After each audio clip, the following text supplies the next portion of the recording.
another Tasty Techniques. I'm Jonathan, and today I'm going to deviate from the original plan just a little bit. We're going to make some pork chops. I'm going to show you a really great technique with that, and then we're going to caramelize some onions, which is a fantastic, almost magical transformation of onions, and it's very versatile and very tasty.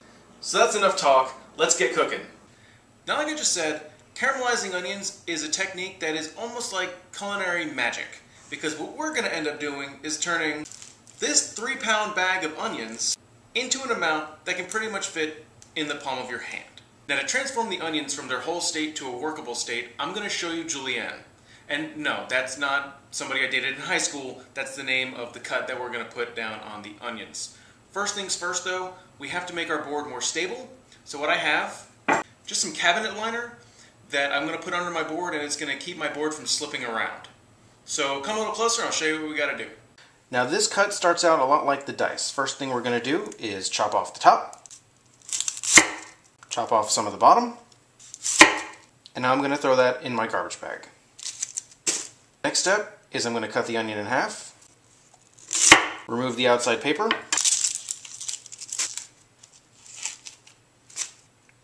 and now we're going to make thin slices right along the side.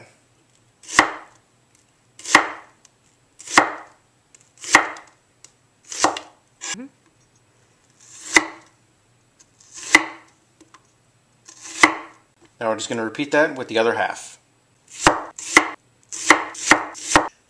Alright, by now there's a really good chance that you're probably crying like you just watched the end of The Notebook. You've got to pull yourself together.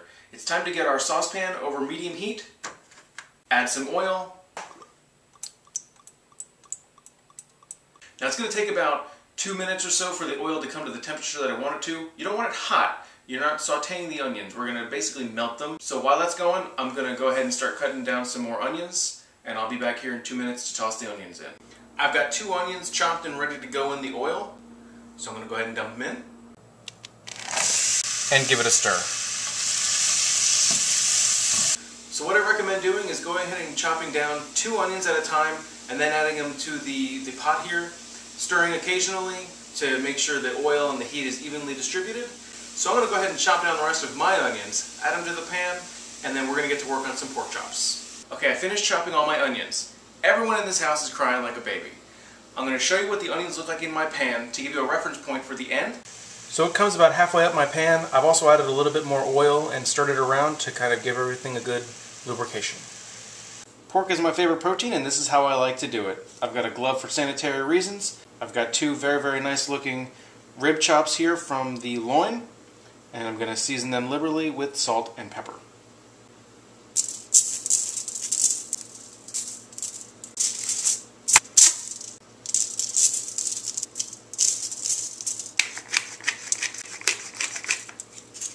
Now that our pork chops are seasoned, the next step that I'm going to take is I'm going to dredge them in flour. What this is going to do is going to create a nice exterior crust when we fry them in the pan, and it's also going to help thicken the pan sauce that we're going to make when we're done. And I know you remember how to make a pan sauce, but I'll show you anyway.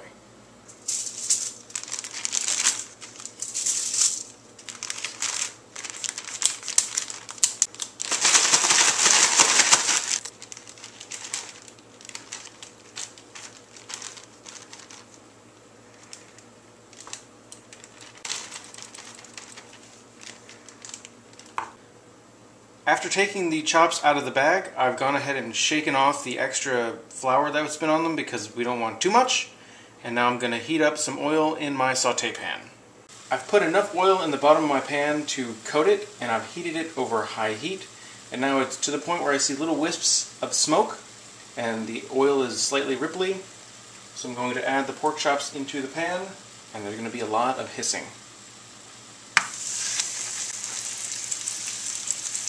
We're just going to cook that for a couple minutes on this side, and then we'll flip. It's been about 5 minutes at medium-high heat. I'm going to go ahead and make the flip. And these guys look real nice. Wait another 4 minutes, and I'll come back and take them off the heat.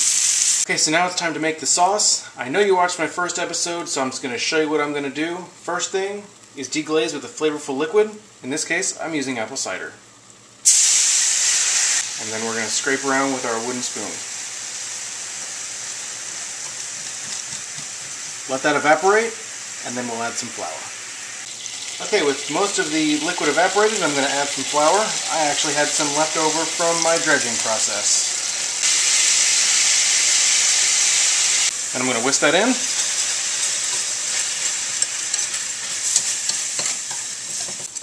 And then I'm going to add in the rest of my apple cider. I'm just going to whisk that all together and let it come to a boil. So as you can see, the onions have reduced down to basically nothing. Just goes to show you how much water is actually in them. So they're ready to go, and these can actually be frozen since I'm not going to eat all of them tonight. And my sauce is ready, so I think it's about time to eat.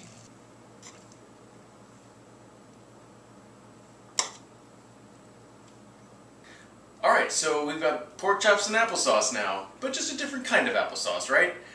Hope you enjoyed today's video. Please rate, subscribe, and leave me comments about things you'd like for me to cook in the future. I'm going to go ahead and eat. Thanks for stopping by, and I'll see you next week.